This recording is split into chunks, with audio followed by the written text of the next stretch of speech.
வணக்கம் நண்பர்களே. இன்றைக்கி நம்ம மஞ்சளை ஆத்தூருக்கு மண்டிக்கு எடுத்துகிட்டு வந்திருக்கோம். வந்து பார்த்தா தான் தெரியுது எவ்வளோ மஞ்சள்ங்க. நிறைய மஞ்சள் நிறைய பேர் எடுத்துகிட்டு வந்திருக்காங்க. விலையும் நம்ம எதிர்பார்த்த விலை கிடைக்கலங்க. நம்ம எவ்வளோ கஷ்டப்பட்டு எடுத்து வந்த மஞ்சள் இப்போ எப்படி கிடக்குது பாருங்கள். இந்த விளைய வைக்கப்பட்ட கஷ்டம், வெயிலில் வேகாத வெயிலில் கஷ்டப்பட்டு அதை சரக்காக்கி எடுத்துகிட்டு வந்த இந்த வியாபாரிகள் அவங்க தாங்க லாபம் பார்க்குறாங்க. 10 வருஷத்துக்கு முன்னாடி எவ்வளோ விலை போட்டாங்களோ அதே விலை தாங்க இப்பயும் போட்டுட்ருக்காங்க. எல்லா விலையும் ஏறி போச்சுங்க. சாப்பாட்டு அரிசி விலை, பருப்பு எல்லா விலையும் ஏறி போச்சு. தங்கம் விலை கிடுகிடுகிடுன்னு 20-22,000 விற்றுது 10 வருஷத்துக்கு முன்னாடி. ஆனால் இப்போ 1,50,000 லட்சத்துக்கு விற்றுட்ருக்குங்க. இந்த மஞ்சள் அப்போயும் அதே விலை தான், இப்பயும் அதே விலை தாங்க.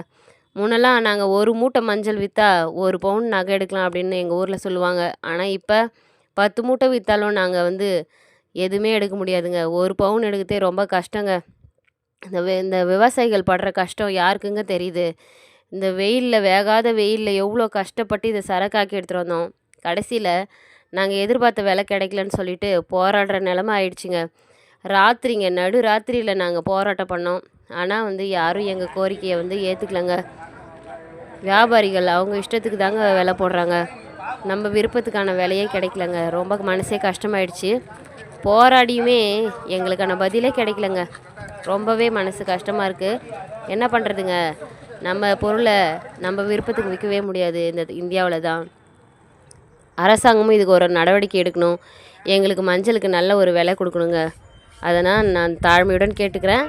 நன்றி நண்பர்களே. இதோ இங்கே தான் நாங்கள் நைட் ஸ்டே பண்ணோம். Thank you friends.